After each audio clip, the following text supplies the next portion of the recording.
All right, so listen, today I'm talking to a friend who's been here on the show. The last time we were here, we were on the screen, which is not personal, and we have such a personal connection that we're actually matching today. Taylor Bennett. Yo, people are going to look at It this. wasn't planned, yo. I just had to start it off like that. This wasn't planned. We're on the same wave, though. I've only showed up and looked like dressed exactly like somebody once, and I remember saying like, this is so gay. But I was gay too. There so we it really go. didn't matter, But I remember pulling up like, yo, we are dressed just alike. But I don't know, I kind of feel like we've always had this weird connection where... Seriously, though. Are you vaping? I am vaping right now. Are you addicted to vaping? Because my assistant literally is on the verge of getting fired for vaping. You know what? I'm going to just tell y'all some shit, and I don't know. I don't think I'm going to ever accept a vape deal. Question, leave them in the comments. Does anybody else fall asleep with a jewel in their hand? Yeah, I just put that shit on the map. Sometimes I fall asleep. I'm not going to say sometimes. Every night I fall asleep and I have a jewel in my hand. No, I literally just had a friend. It's like a crazy thing, but it's like something I want to ask people. Like, no, I just had a friend with me in New York who was frantically could not go to sleep because he could not find his jewel. The jewel was laying on the floor. It was the same color. We done just broke into some shit, Jason Lee. But what is that? Is it like your comfort, like a pillow, like a blanket kind of thing, like a? Well, you want to know what it is? And somebody had mentioned this to me when I first started vaping. Because I first started vaping like years ago. I used to smoke cigarettes. Like I used to smoke Cowboy Killers. I won't go into the specific brand, but anybody that smokes knows what those are. And I like smoked them a lot. Like I wasn't smoking like a pack a day, but at least like half a pack a day. And I've been smoking like probably since I was like 18, like actually smoking. Like, and then I found the jewel like early. Like 18 to 21 cigarettes a day? No. I'm saying from 18 years old to about 21 years old, I was smoking cigarettes. And then I got onto the jewel like early. Like one of my homies had it. It was like before it blew up, and I just fell in love with it. And I remember somebody was telling me, they were like, yeah, I know you're smoking this jewel and blah, blah, blah, blah, blah, but you smoke it more than you smoke cigarettes, because you don't smoke cigarettes in your house. You don't smoke cigarettes, when you go to sleep and you lay down. Smoke a jewel in your office. Smoke that shit anywhere. And it was something that didn't really hit me until a lot later, and I was like, damn, I do smoke this jewel like a lot. But it was a thing where one, you don't smell like cigarettes. Two, it's not as bad for you as cigarettes. And three, I think, and I'm still young, my idea is that everybody cheats with something, right? But they say it's addictive, though. It is addictive. No, that's what I'm saying. I fall asleep with it. Right. Only other thing I fall asleep with is my partner and my pillow. But is that because of do you feel like addicted to it, though? I think that if I couldn't find a jewel, I would go find a jewel. That's not the only thing, though. Like, I love backwoods, too. So it's a thing where, like, I won't smoke unless there's a backwood involved. And I'll go find the backwood. Like, it could be raining outside. I'm going to walk to get a backwood. You could have a Swisher. You could have anything that you want to have. A Dutch. Definitely not a paper. I don't smoke papers. So, yeah. Which is weird because in the era when I grew up, I mean, I don't smoke anything. I don't smoke weed or nothing, but everybody, you had to have a zigzag. Like, that was the thing back in, I'm a 70s baby. So. Never, ever smoked. So zigzags are not cool. You know what my problem is with papers? Because every guy that I date wants me to go find honey backwoods. What the hell is a honey backwoods? So yeah, no. Disgusting. What guys are you dating? Well, Nasty. I'm not Preference. anymore. Sheesh. Nah, not those ones. Russian creams. But I would say this. I can't do papers because they get me too high. It's pure Colombian fucking is how I think about that shit. It's like just straight weed. You know what I'm saying? And it's like, that shit takes me out of it. So I can't do that. I can't just be high. It's like if I'm smoking, it's like I want to feel it, all that shit. So one of the things for sure, because everybody's looking at this, can we get to the wide shot? I mean, we're both fly as hell, not just by what we're wearing, but... This is crazy. We do look like, essentially, like we could be the niggas you talk to before you go to heaven. But if people have been following our relationship... This is what you did. People have been following our relationship. I remember even on Wild 'N Out, when Taylor was there, we get to make our shirts and we get the wardrobe department to type whatever we want on the back. I think I said, I'm in love with Taylor Bennett or something really gay. Because I had always looked at you online as somebody who was, a champion for our community, being very openly bisexual, and not giving a fuck and being unapologetic, getting the support from mainstream, the support from your brother, Chance. And I admired that. And I feel like when we have platforms, it's important, regardless of where our career goes, to always show up and represent for our community. How hard was it to find your courage in doing so? It wasn't an easy thing. Like, I didn't come out until I was 21, and I also say I think a big difference between me and a lot of other people that do come out, and one of the reasons why I did come out First of all, I was like 21. So when you're 21, you're still finding yourself, but I also had a decent deal, I feel like, of success prior to 21, like through 18 to 21. So a lot of things in my life were set. Like I had friends around me. I had a stable, like, kind of situation in terms of where I was living. Like, and of course, and I was saying this yesterday in an interview, when you come out as anything, things change around you. So like, after I did come out, I did a lot of work with homeless youth, because a lot of people that are part of the LGBTQ get kicked out their cribs, because you lose your crib. You can lose your crib, you can lose your family, you can lose your friends around you. A lot of different things change. And just to be 100% honest, was at a point in my life where I felt like so many things for me wouldn't change. I think the biggest thing that, of course, is a thought is my career. So like the trajectory, like me being like, yo, I'm openly bisexual, especially being a hip hop artist, could change the looks that I get. And in Chicago too. I mean, I feel like Chicago, Atlanta, full of gay people. Yeah, but Chicago, Atlanta, hey Atlanta. We know the gays is in Atlanta. Not that everybody's gay, but Chicago, at least on the outside, that's not the narrative, or we don't think about there being a big community of gay. What? Yeah. I mean, we know you're insane. Hey, Lori, we know the mayor. I mean, yeah, we did. There we go. Like, I'm glad that you just said like the mayor. Like, Chicago, we have always had, the Pride Parade and like so many different things. We have like a Black Pride Parade that is not getting as much support as it should. Shout out to them. In the last recent years, just in my opinion, we can always do more, but an amazing event.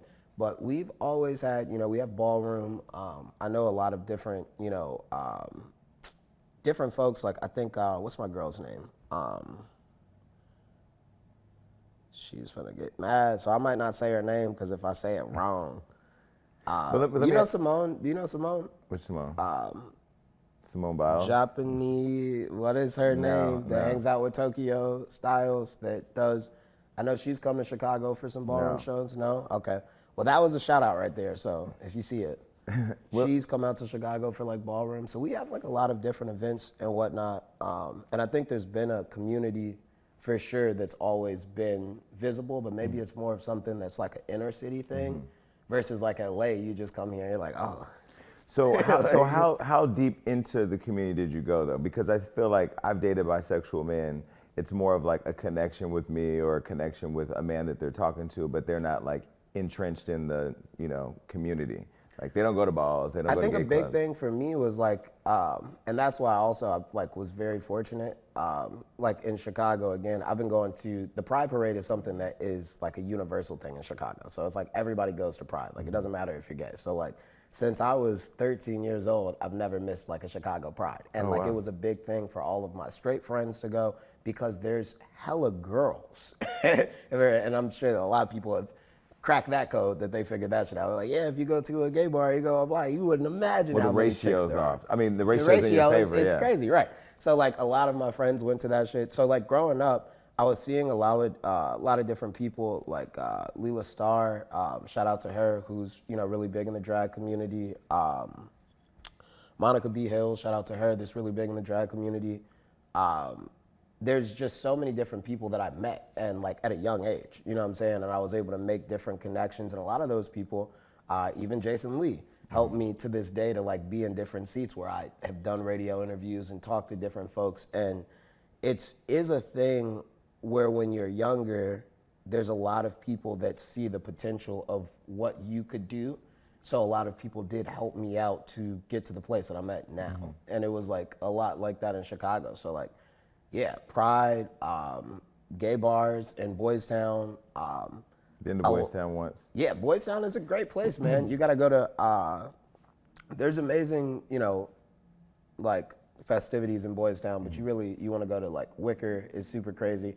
And then downtown, when you get back to Chicago, I'll take you. It's been getting a lot. Wait, so when you were 13 going to Pride, were you bisexual then? Like, did you know? I wasn't openly bisexual. But did you know you were attracted to? Yeah, of course. Like, I grew up, and I think like this new album does a really good job of, I think kind of introducing people to more of what I was involved in or what I loved when I was younger in terms of like music and things like that. So like, I grew up and like a lot of my friends were seen. So like, I went to Skinner School, even though I was from the South Side, even though like I lived in, you know, whatever neighborhood. My parents made a way for me to go to this classical school that was on the other side of the city. And I met like all these different white kids that were going through emo phases, and I had like a Hot Topic phase, and like, you know, so like a lot of my friends, even I'll never forget one of my best friends to this day, his name is Thelonious Stokes. I'll never forget, and he'll probably get mad for me saying his name, but of course he is not homophobic because he's my best friend. But I just remember being young, we were like in 6th, 5th grade, and one of my good friends, his name was Alex, and he had just came out as gay, like in 6th grade. Wow. And my friend Thelonious wasn't saying like, I don't think anything that was really that crazy, but it definitely wasn't like an inclusive expression of acceptance. Mm-hmm. And I'll never forget like just telling him like, yo man, if you can't accept this kid for who he is, then like we can't be friends. Mm. And I think that I've always had those relationships, and I've always kind of been fortunate enough to be in a supporting situation and not always be as visible or vulnerable as others. So it was like a thing where I've always felt like my friends definitely been open, bisexual, gay, very young age. So I've always kind of had that comfortability in that zone, and I've never wanted to cut that off, and that's probably because I knew. You know what I'm saying? But the reason why I asked the question is because I think there's so many people watching who will look at us as we're both really successful black men. It's not easy to be black and gay. Not easy once you're out. I think it's not easy in your mind because you think if I come out, I lose everything. If I come out or if I just show up as who I am, I'm not going to be accepted. I feel like we both have found our own way of being successful. I never lead in sexuality, but the reason why I wanted to kind of lay that out in the forefront is because I think we both have done such a good job of showing people that you really can show up as your true authentic self, have a career, have a family, be very comfortable in your own skin, but there is a journey to get there. So at 13, you know you're bisexual. It takes you 8 years to come out. What was your coming out story? Because I don't really have one other than I'm gay. Like I never sat down with family. I never sat down with friends. Well, I think that's like and I don't know exactly like how you came out, but I came out on Twitter. So that was the other advantage. So not only did I have some kind of, I think, stability in terms of like where I was in life, but it was also a thing where I had technology. So like I didn't tell my dad, I didn't tell my mom, I didn't tell my brother. I literally said it on Twitter and then walked in the house and then told my dad, told my mom, told my brother while we were like in Malibu in Miami for some trip that Chance was on. And yeah, I think it was like a thing where because I had that tool, it made it something where I didn't have to have those conversations like a lot of other people do or still do. And then also, again, which this isn't everybody's situation. I was thinking all these different things. I'm like, wow, you got all these reasons that you could come out and you could, you know, kind of be this person. Don't let the idea of, you know, I had money. You know what I'm saying? Again, like I have more money now and I wasn't super rich, but it wasn't like, again, I wasn't a kid. Like, and that's why, again, I did a lot of work with the homeless youth. Because a lot of kids lose their cribs. Like, I grew up with different kids that were sleeping on the train and maybe not even telling me because they had been kicked out their crib. Mm-hmm. You know what I'm saying? So, technology, man, you know, it's a... Well, it goes to show, like, coming out doesn't mean sitting down in a circle with your family holding hands and then, like, crying together. You chose social media, which is very public. Definitely. What was the courage? Because I just think people watching and that are learning more about you and learning more about us, I mean, their own selves, like, what did it take to build the courage to do that? Was it just a fuck it moment, or was it a self-love and self-acceptance moment, or both? Yeah, I think it was a little bit of both. Like, you know, I think the biggest thing was that I was about to be 21. So it was just like a space and a time where God, I think, kind of tapped me on the shoulder. No pun intended, like, you were coming of age.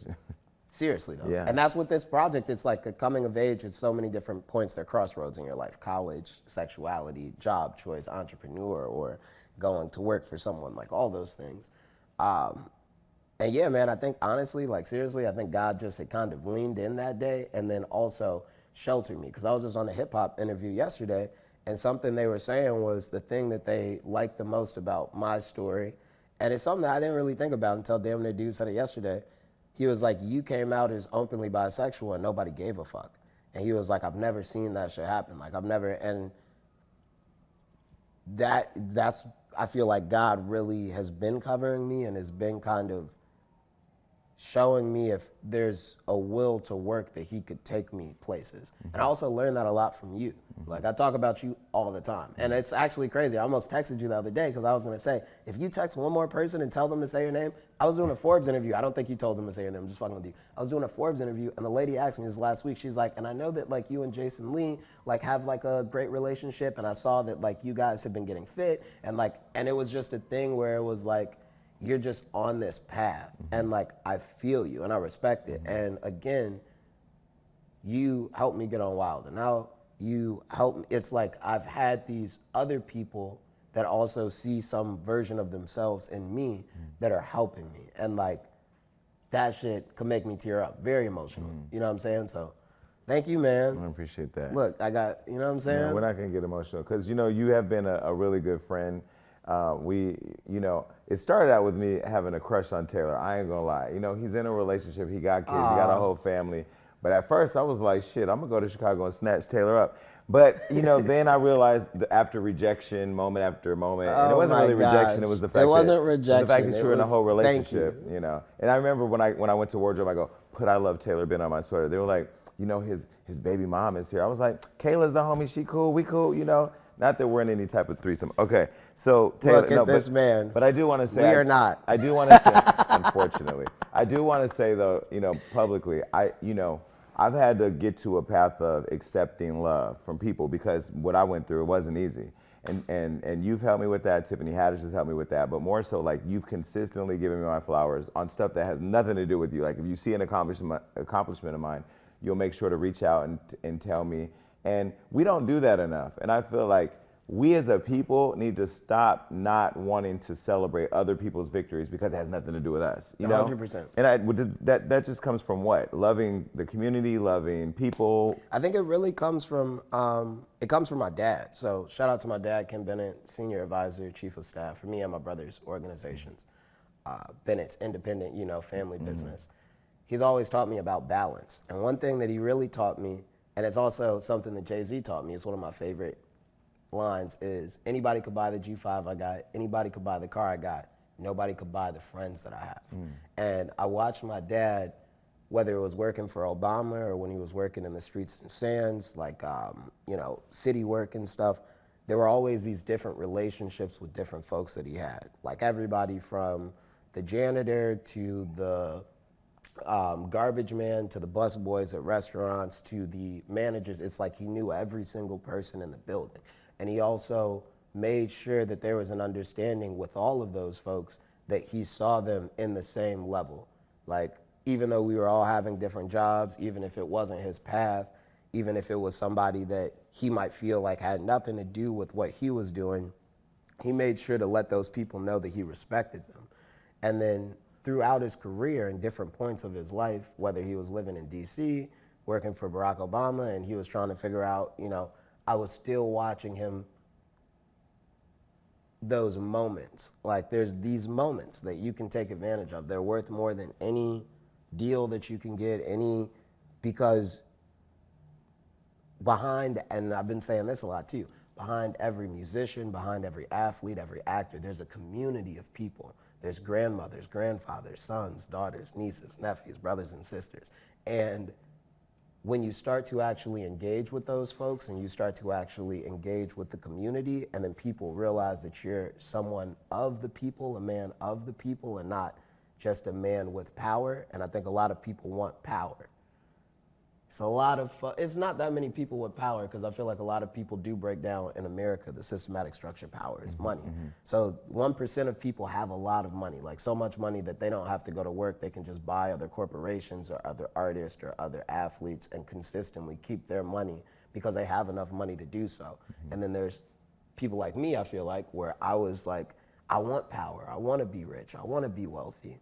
But then you kind of start to realize that the power that you already have is in the people and in the movement of people. Yeah, the influence that you can build with those people. The influence you can build with those people, but then also the things that you can change, the communities, the lives that you can change in a real way, further than any rap song or any interview or any movie can do. You can actually change things in real time. And I think a lot of times when we look at TV and we look at these places, we would rather spend 30 minutes watching a TV show than actually rebuilding the community that we live in. Even if the TV show is about destroying the community that looks similar to yours. But this is where I want to give you and your brother Chance a lot of credit. Well, first I have to say, just I'm looking at you in your face. He's so good looking, it's hard to look at. Oh my God, get the fuck out of here. Sorry, had to slide that in there. He is good looking. You know what? You and your family have the strongest fucking genes. We do. It's like crazy. From you, Chance, Charlie, Chance's kids, whose gene? Is that dad's gene, mom's gene, a combo? You know what's crazy? I think it's like a combo, because it's like, I look a lot like my mom, but my brother looks a lot like my dad. Yeah. People always have said that. So it's like, it's so crazy that our kids do all look so much alike. They all look alike. Like, it's like they could all just be brothers and sisters. Yeah, like, but I want to give you guys credit when you talk about, I just had to throw it out there, but community. I remember going to Chicago with Tiffany. We were all courtside at the All-Star game. Yeah. I actually fell in love with basketball because I seen all these finance niggas. I remember when you were saying that shit when you were coming there. Oh, I got my drink and I was going crazy man. I was on that court. Crazy man. I was networking. I'm like, yeah, I don't know what team you play for, but I'm pulling up Timberwolves. Okay. No, but I was watching you and your brother during the game a lot, and I was looking at the pride you all had in having All-Star in Chicago. I thought your brother, Common, everybody who participated, Barack, in the creation of All-Star, I think really brought the life of what Chicago is together. I felt it, whether it was at a party or at a restaurant or just walking through the arena, the pride, the performances. I thought it was so perfectly curated, but I was watching you guys, and you guys had so much pride. Where does that pride for Chicago come from? Because that was different. Like LA niggas, you know, people out here, we prideful. We sit there, we may wear Lakers or, you know, LA, but the energy was very different in Chicago. Well, you know what? I think it's also a thing where, and that also goes back to my father, because again, he's always been very hands-on in the community. Like, and I mean, even to this day, like when garbage cans go missing, like in my neighborhood on 79th, still people call my dad. They'll probably call him today and say, hey, Mr. Bennett, I just went outside and I don't know what's going on. My garbage can is missing. My dad will make 20 calls and get a garbage can there by that night. So first of all, for Chicago, shout out to the All-Star game. We needed that. Like, we really needed it. And not so much, again, as something, because it was helpful in terms of money and the things that they brought, but as an inspiration. As the narrative, right? It's a narrative. It's something that people got to see. Like, how many kids got to see, you know, these different athletes or these different, all kinds of different folks that were kind of just coming out and being a representation for success. Like, you know, and not just in the aspect of I play basketball, but seeing these people interacting in their own city, going to different restaurants. And shout out to the All-Stars, because what they did a great job of is not just bringing in all these different, you know, vendors and restaurants, but actually tapping in. Like, we did a super dope thing with Soleil, which is like one of the best soul food spots in Chicago. Shout out to Soleil.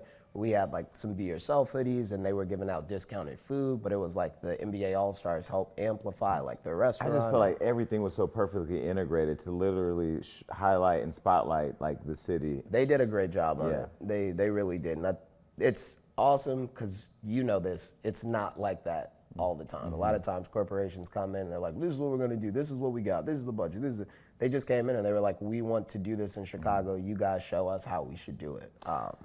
So you're the second Chicago All-Star I've had here in the studio. The first one was Kanye West. There we go. I'm working with Ye now. He's from Chicago, has a lot of Chicago congratulations, pride. Thank you.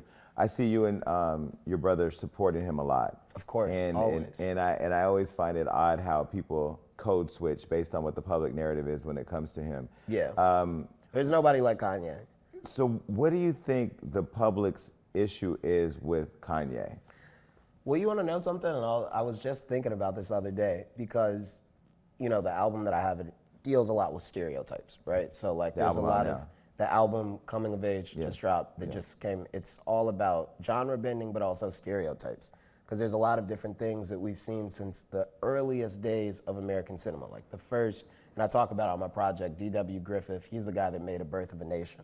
So like the oldest film, first film to be showed by Woodrow Wilson in the White House, depicts African Americans as very similar to what we are also depicted as today, which is like thieves, criminals, you know, extremely sex-driven, like all these different kind of stereotypes that are really stuck there. And basically just saying, to cut it short, I think the goal, or one of the goals of it, was to verify the need for the Ku Klux Klan after the release of slaves in America, which a lot of folks feel like they just became the police, the overseers, right?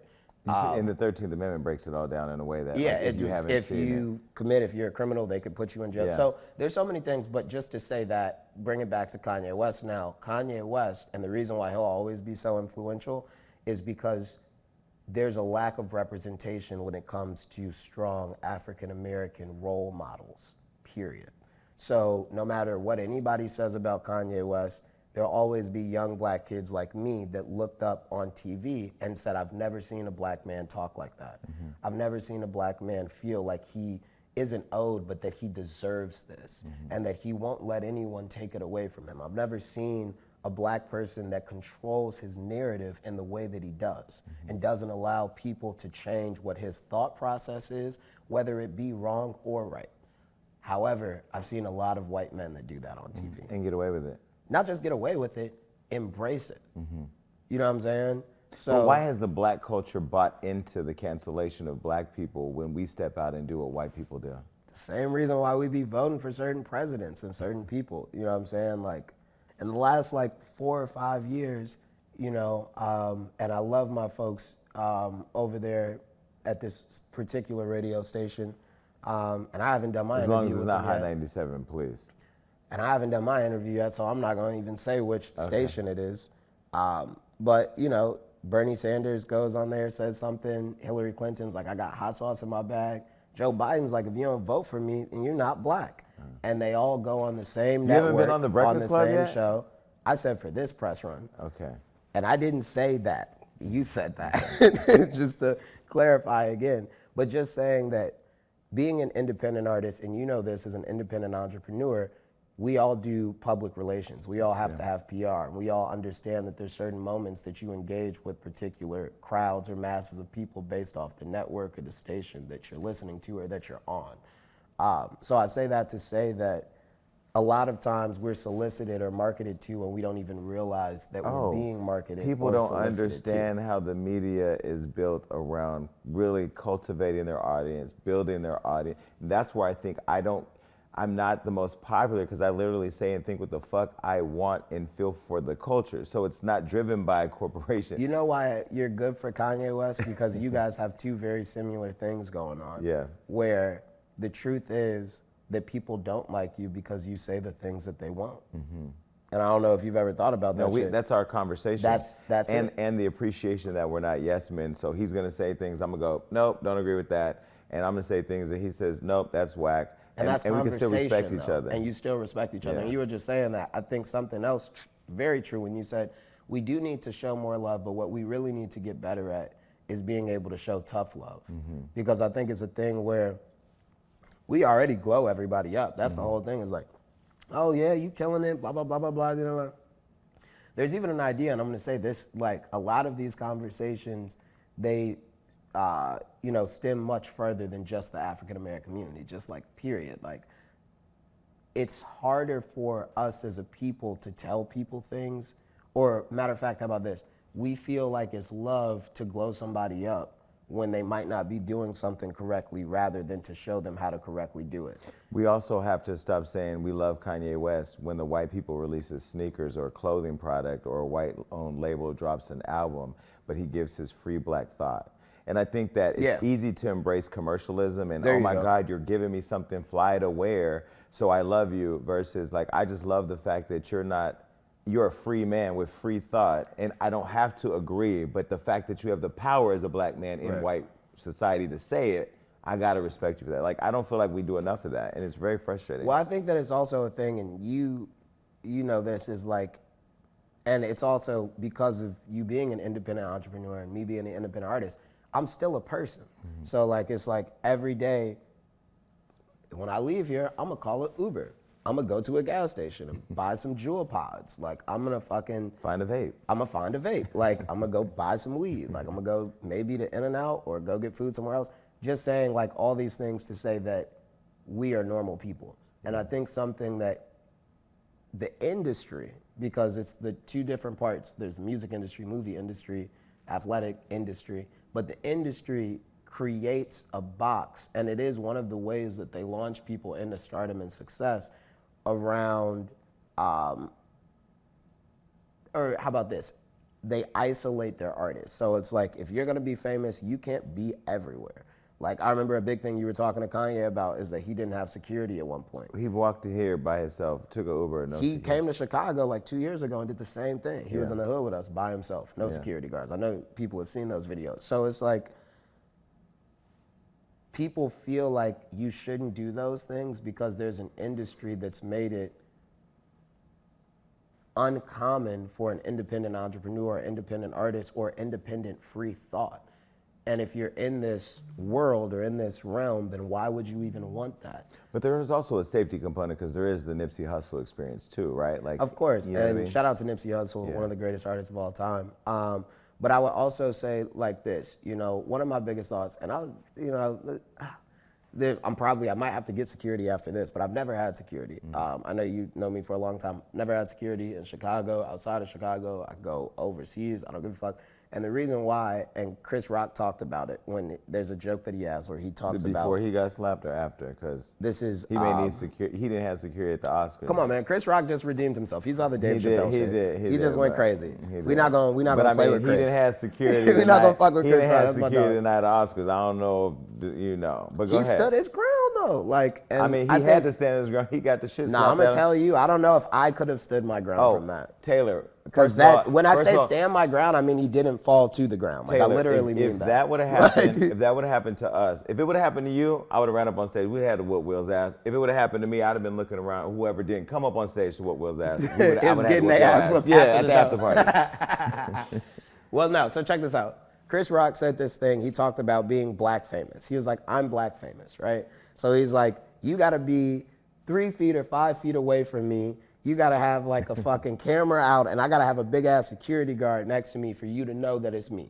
He's like, when you're white famous, he's like, there's a difference. But basically he was just saying that being black famous, and I think this is very true, and I thought about it when I was younger, is like, how many like wealthy entrepreneurs, like multimillionaires, whether they be from any ethnic or different cultural background. Steve Stout's not popping up with tons of security. He's not. And Steve Stout is like one of my mentors. And I'm not even trying to keep, I think, you know, Steve, he's, you know. I mean, you do post United Masters enough, so like there's a love and relationship there. So well, it's so much love that I'm like, please, you know, like I'm like, Steve does have security. That was my first thought.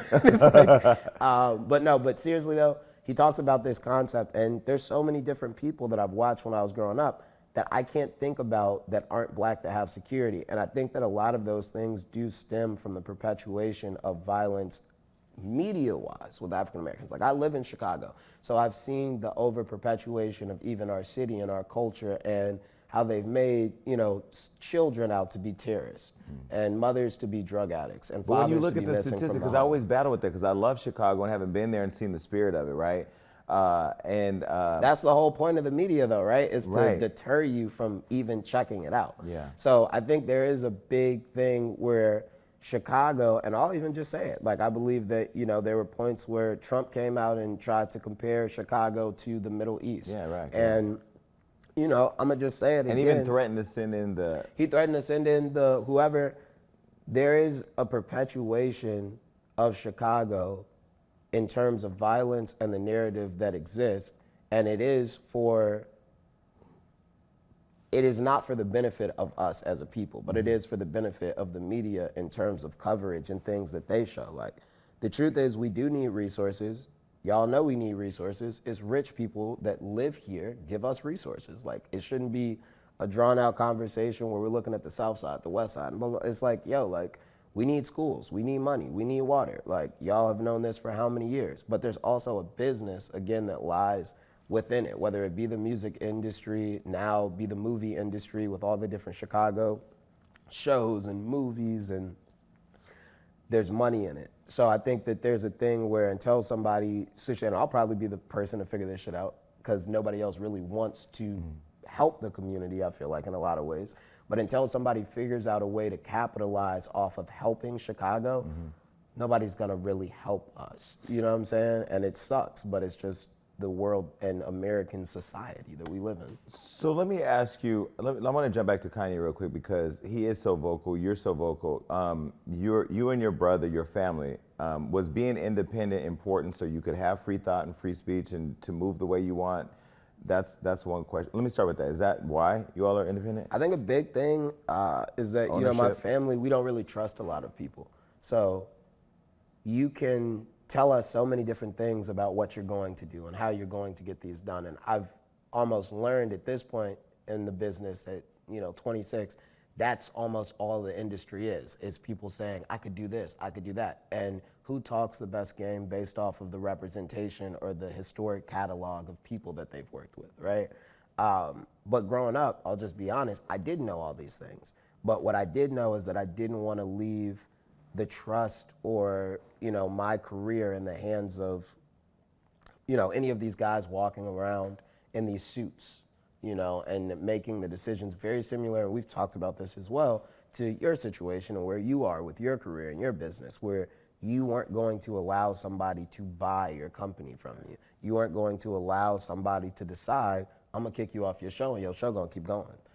And I watched you fight for other people through those situations. I've seen you prior to this situation figuring out. And the other thing is that if you're good, the career will take off, but you have to be patient and you have to be willing to go through the process. I think patience was the biggest lesson as an independent, as a business owner that it's the biggest lesson you're gonna learn. Because and this is the big thing, and I was telling people, if you're building a pyramid and everybody else is building kingdoms, of course they're gonna finish before you. If you're trying to build something, and that is where I feel like I am in my career, because I have been making music for a long time, but just with this project, I'm starting to see all this success and all these things happen.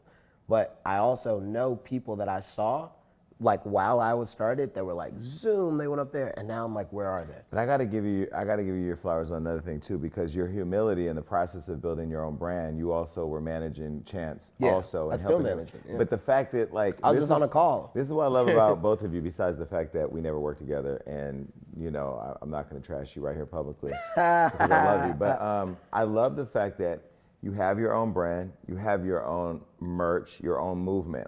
The Be Yourself movement, it's not merch. One thing I learned in building my merch, because I used to have merch and I'd put it out, nobody would buy it or they'd buy it here and there. But then once I created a movement around a certain part of my brand and then gave them product, they felt like it was they had a piece of it. Yeah. When you did the Be Yourself campaign, I was so inspired by it because first of all, the first time you did something and you had those underwear on and you were not in shape, that takes a lot of fucking courage, because you ain't never going to see that with me. I will be sucked and tucked from top to bottom. You are hilarious. So that was one. But the second part was how humble you were. You built a movement, you built your fans, you got your music, you got your own career. Then Chance is Chance the rapper, but he's also bro, and then the father. I remember being with you guys at Jimmy Kimmel, watching your relationship. And then seeing how supportive you were with him, trying to figure out solutions to certain needs that he had. Where does humility in being Chance the Rapper's brother, but Taylor Bennett, and being okay and solid in building your own career, but humble enough to go and help him with his? I think it's just a thing where it's I'll just say it. This industry, when I was first coming up and I would go into these labels and I'd be looking for possibly a deal, but really money, that's what I'm looking for. The walls, and I'll never forget, it made me feel small. It's you walk in there and they have these big screen TVs with the artists they've signed, and everybody is 50, 75 people working in this big ass office. And then you go upstairs and you go into this private room. They make you sit in this chair. There's 4 chairs there, because it could be one artist or it could be a band. And it's I'm sitting there by myself or with one of my managers the same age. And I'll never forget, those buildings made me feel small. And as I got older, those walls just started to get more and more and more and more hollow. And now they're like styrofoam cups.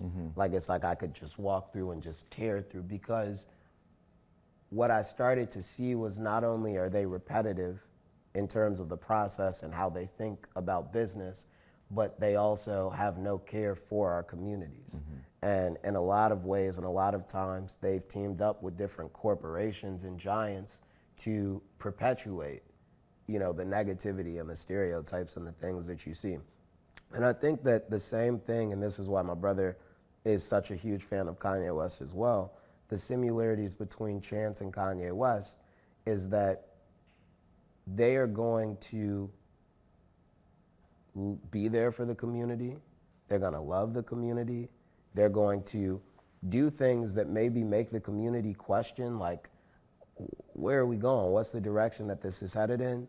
But no matter what, they'll always be a part of the community. Mm-hmm. And there's certain levels of business, certain levels of creation that they might not even experiment with because they love the community so much. And I think that when it comes to my brother, a big thing about it is his brand, he's such a positive person.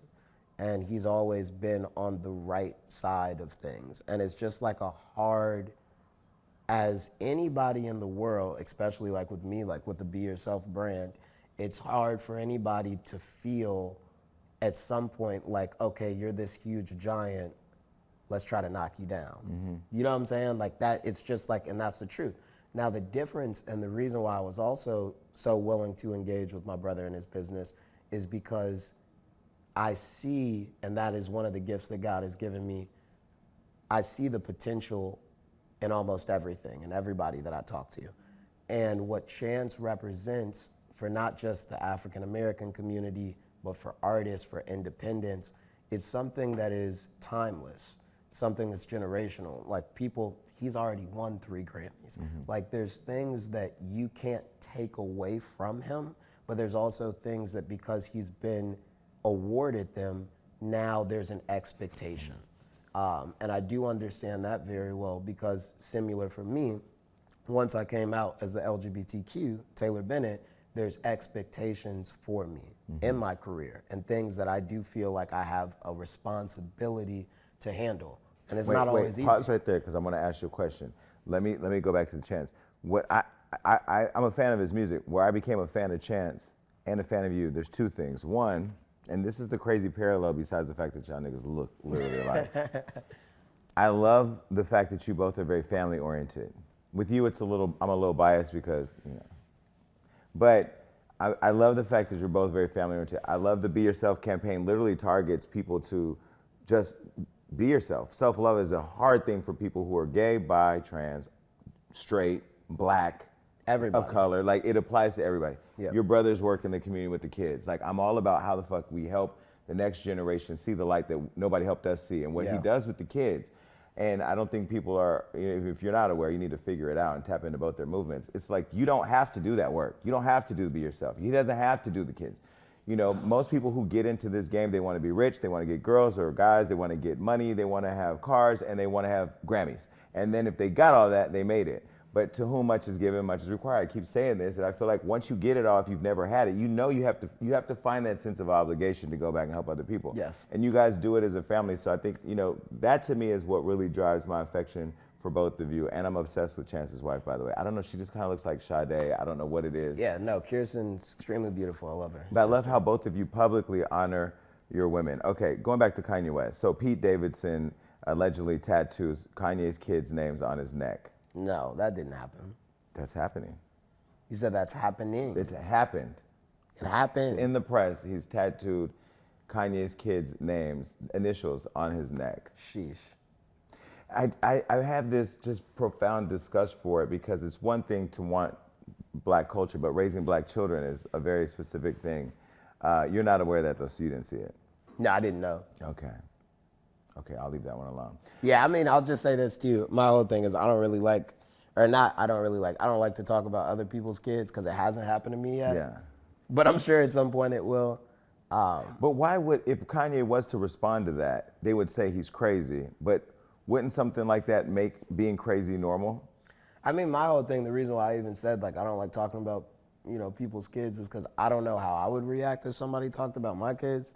So it's like a thing where, yeah, I just, again, I don't even want to speak on, you know, the thought level, because it is something, and you know this as well, like, of course, there's a relationship that stems outside of interviews with, you know, different folks, especially Kanye. So however Kanye feels about his kids, he has a right to feel how he feels about his kids. And I think that's where I kind of leave off on the conversation is like. But I love that, and I'll apply what you just said to the public. Like, we shouldn't have an opinion. We shouldn't have shit to say about it's his folks' children. shit. And I think there's a big thing about that too, where it's like people expect other people in their relationships to do things that they would not do in their relationships because they're watching it on TV, or and it's just like, you know, I think again we build up this idea, especially for people we're fans of, like Kanye West, but we don't really know these people. Even I don't know Kanye West. You know what I'm saying? So I don't feel that I have, you know, the jurisdiction to say. Or it's interesting because everybody feels like they have an opinion, so it's good to hear that somebody. I mean, I got an opinion on, you know, things that, you know, matter or that I can say represent, you know, like the LGBTQ community, opinions on it. Black people, opinions on it. Like. Okay, so let me ask you this. When Lil Nas X first came out, I think I used to send you shit all the time in DMs. You used to always criticizing send me stuff him all the time. And I used to always be like, look, Jay. No, I used to criticize him because I felt like it was mainstream commercializing the LGBT process, right? Like, let's just make him look gay because it wasn't clear that he was gay. It was like he's definitely gay now. No, he's gay now. So wait, just to clarify though, Jay, he is gay, no, right? he's gay now. Okay, I'm glad that we've said because I've never heard him say that. No, so this the way is a big, he grabbed big me a couple weeks ago. Oh, he grabbed you? You said a couple nights ago? A couple weeks ago. Get the fuck. The way he grabbed me, you know, and I've never looked at Lil Nas X. Yo, I'm fucking done. No, I never looked at him. That's because he's been working out. He's just that always, body is that body is right. And look, I'm gonna be myself right now. Look, when I saw him and he grabbed me, I said, okay, I never thought like I would take Lil Nas X down. I probably would do it, but look, nonetheless, when he first came out, right? I was very critical of him, and I would send you stuff because I felt like at the time we never saw a mainstream black gay artist 100%. Cross over, be embraced by mainstream. Yes. And so I didn't know if it was a marketing thing or whatever. But once I was able to really pay attention to what he was doing, I then went from a critic to being a cheerleader because he's knocking doors down and putting it in your face, what you've been putting in our face for years, and forcing the conversation of, what am I doing? I'm doing what y'all doing. What do you think about his movement when you look at it? I love Lil Nas X's movement. I think that he is an inspiration for expression, for acceptance, for bravery. I think musically, and this is where I'm so glad the conversation has been going, because the truth is, like, and you know this, Jay, you could say anything or you could do anything, but if it's a stunt eventually, because we are in the entertainment business, it's gonna bite you in the ass.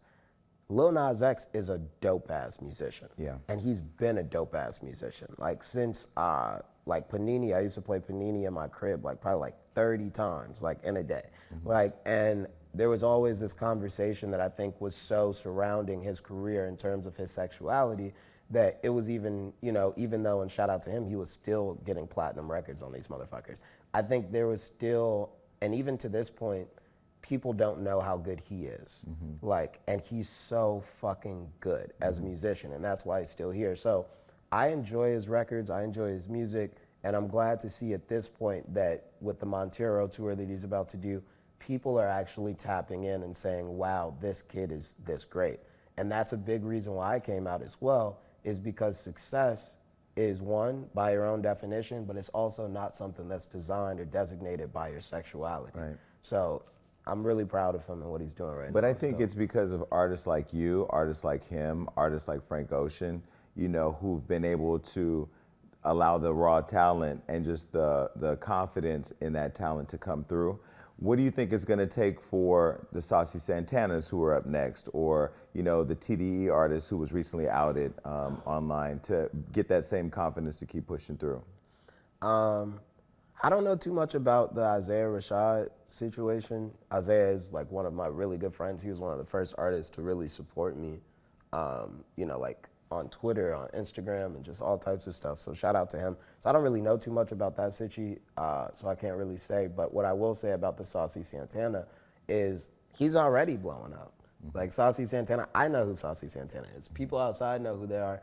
But I do think that, you know, no matter what your sexuality is, no matter, it's all about the music. So I think he's seeing a lot of success because he has really great music. His music videos have great concepts.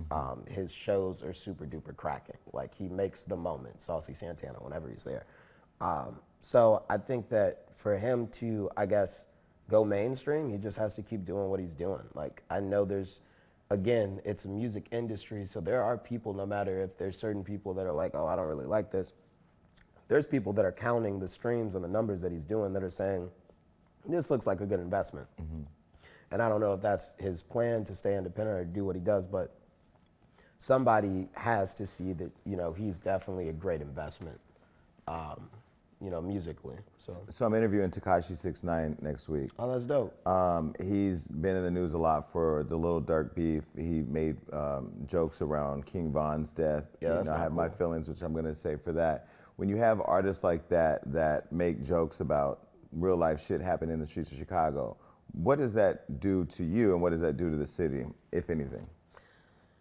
People have, like we just talked about, stereotypes, and we talked about A Birth of a Nation and D.W. Griffith. I'm no stranger to, people creating parodies of, our pain and the things that we go through. What I will say is that rather than to talk about Tekashi, and God bless him and everything that he's doing, the success that he's seeing, I'd rather talk about Lil Durk. I was just at Lil Durk's show at the United Center 2 days ago before I came out here.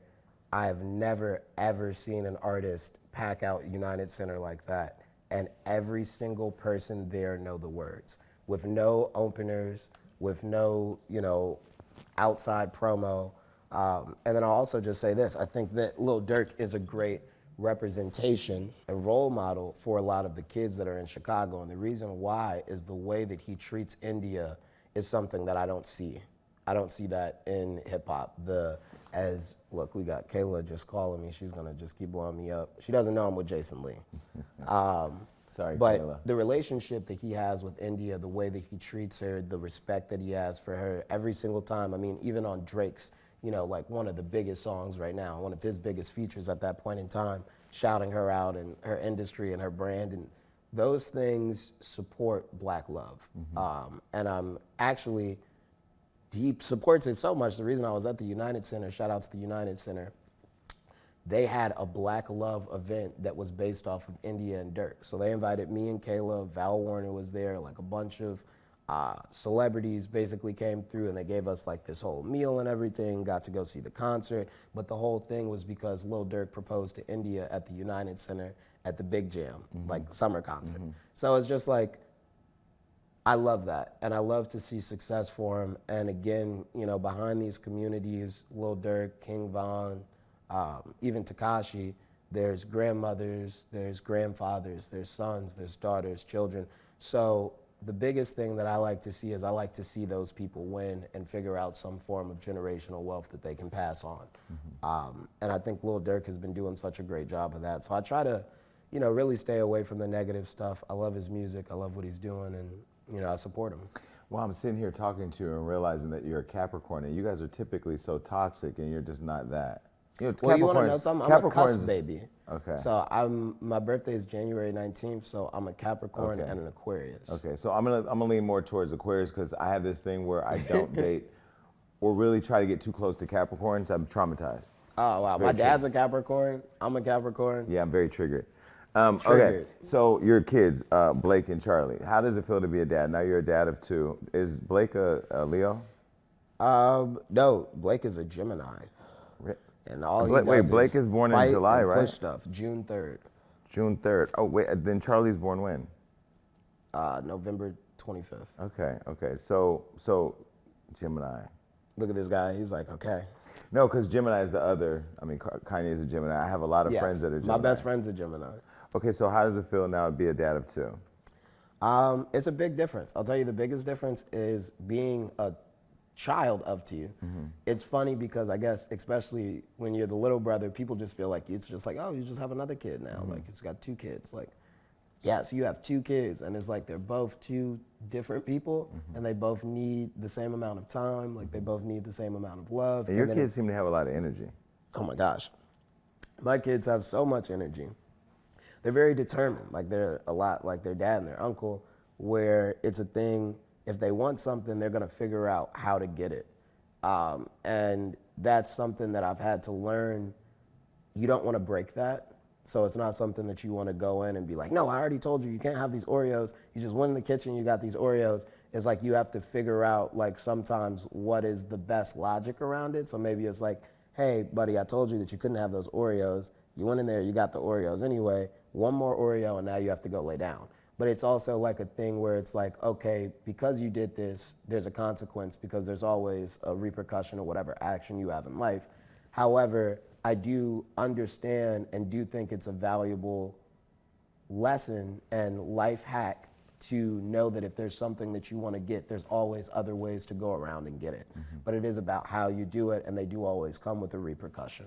Because you know, you have crossroads in life. So that's like a big thing, I think, with having two of them is you're trying to teach two moments at the same time. So you're like, oh my God, you got the Oreo and you got out of bed. It's like, how do I like navigate, you know, these things? So. Do you ask your dad for advice? Of course, yeah. My dad is the most successful man I know. So in terms of balance, like he's always had health, he's always had family, he's always been able to figure out jobs to resource, you know, the money that we would need that he could use as a tool to help us with the things around like family, house, environment. So, you know, my dad is the most successful person I know, and that all comes from his balance of things. So not only do I ask my dad business-wise what's going on, I always am reaching out to him and trying to figure out, especially from a family perspective or value, what I should be doing. But my dad is such a great father that usually I don't have to reach out to him. He's either with me or he's calling me and letting me know, hey, you know, I think this. Like we were just doing a press run when the project first dropped last week, and I had the opportunity to go, I think, straight to LA or straight to New York, and we were in Chicago, and my dad was like, no, you need to go home. And I was like, you think I need to go home? Because my dad's the hardest working person I know too. I'm like, are you serious? Like, we're on this roll, we just want to knock down all these interviews, you think I need to go home? And he was like, look, I used to, because it's very true, when he worked at the White House with Obama, and he was flying Spirit or he was flying Delta, didn't have that much money back then. We were trying to clearly stretch between two different spaces, but he would come back 2 times a month on the weekends, and if he could, he'd come back 3 times in a month on the weekends just so he could see us. And he was saying that it was cold as hell when he was doing that shit. He'd be waiting outside. My mom might be late coming to pick him up, or he's trying to get a taxi or whatever, but it was so important that he spent those moments and that he got to see us and check in with us and figure out what was going on. And he was just expressing to me how important it was for me to be with Charlie when he's 1 and when he's 3 in the times and the spaces that I can be, and not just be out here trying to, because you got to do it for somebody. You could give it to God, but you have to do it for somebody. You know what I'm saying? And if you're not spending the time, then what's the point of doing what you're doing? And who is it really for? You know? Your mom and dad, they're still together? Yeah. So do you think that that's the reason why you and your brother are raised so family oriented and so, because 26, I mean, I was successful, but I don't think I was this put together. Oh, wow, thank you. I think that, I think so, yeah. Because, you know, there's a point or there's a situation where it's like, I grew up and I got to see how being in the household with my mother and my father, like my mom taught me a lot of things, not just about myself, but also respect and how to value people and how to be kind. You know, like there's like a lot of different, so having both of those different things, I know it made a huge difference, not just seeing my mom, but also seeing my dad waking up. Like, and I do believe that there's a level of family rhetoric that you can learn being in, but at the same time, like everybody shouldn't be together. You know what I'm saying? I think that's something else that I also learned as well, is that if you can't make things work, and I saw that with my family, with my mom and with my dad, where they've had situations throughout my childhood where it's like, is this gonna work? Okay, it'll work because we've had a conversation and we've come to a cohesive understanding that this is how we're gonna move forward. And that's how relationships should work, no matter if they're business, if they're with your partner, you should be able to express yourself and come to an understanding so that you can move together and grow, you know? So the new single, Fall Short, talk about that. So yeah, the new single, Fall Short, first of all, I think what's really dope about the whole project is that there's no samples. So I haven't done any samples since 2014. It's all live instrumentation. And this project, I also went back to a lot of music I grew up that I loved, like Mad and Kim, the Plain White T's, these different kind of outlets that were giving me a supply because I lacked the demand. So it's like I'm finding these different folks like on MTV, on like VH1.com, and like these different spaces, and they were kind of just giving me this understanding of an environment or a world that I didn't know really existed. So it falls short, and with this project, I just really wanted to get to a space where I could create music that not only displayed how I felt in the moment, that was open, that was vulnerable, but also creating music that was seen as timeless or seen as something that other people could relate to. So Fall Short really has to do with relationships and the idea that we all want either privacy or we'll always want, as Miss Curry said, you know, just compliments. Like it's like a thing where it's like just because you are in a relationship or you are taken, both sides of us will always want some kind of an outside, and I think it might be gratification. Or validation? Validation. You know what I'm saying? And I think that that's something that we often get into relationships and then we start to miss.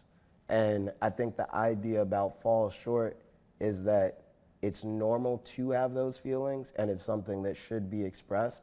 And it's also something that we all worry about losing that one person that we love so much.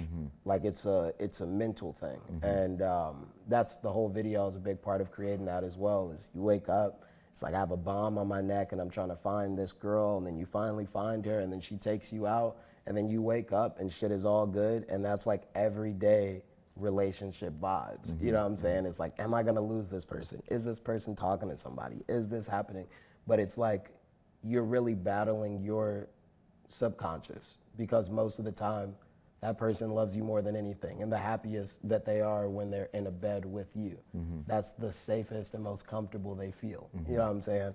And I wanted to express that because it's something that I've definitely had through relationships, and it's also something I think like is very common to relate with other folks. And I try to create those moments when I can, because I think that it is something that we need to have more conversation about, you know, more open about. So coming of age, what has been the greatest lesson so far with you coming of age? In terms of the project or just in life? Life. I think the biggest lesson is that I'm still coming of age.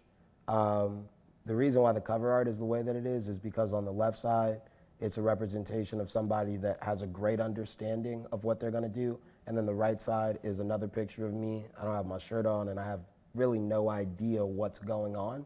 And I feel like very often in life, my dad taught me there's crossroads. And a lot of times people say, you always have two options. Most of the time, in my experience, one option is extremely clear, and then the other option, you don't even fucking know.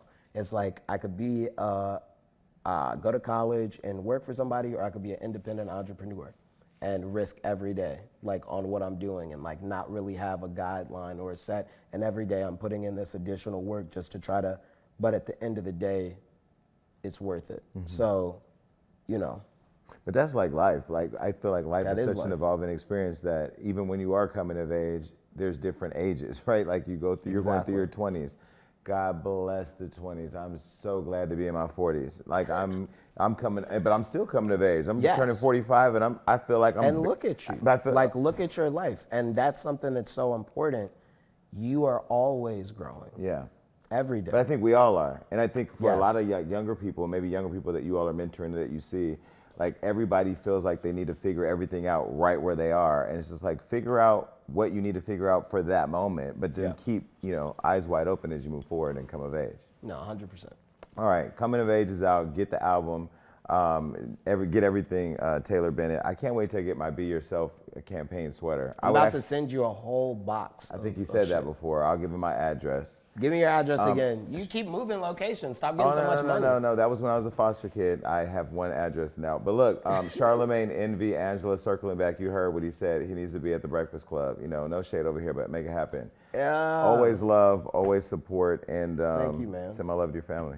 Definitely. Can I like say something at the end? Whatever Is that you cool? want. Yeah. Thank you so much, man, for being a great friend, for being a great person. Thank you for what you do for the culture and the people that you support. you change the environment of so much, Jay. Thank You don't even think you realize it. TV, radio, music, movies, you're everywhere.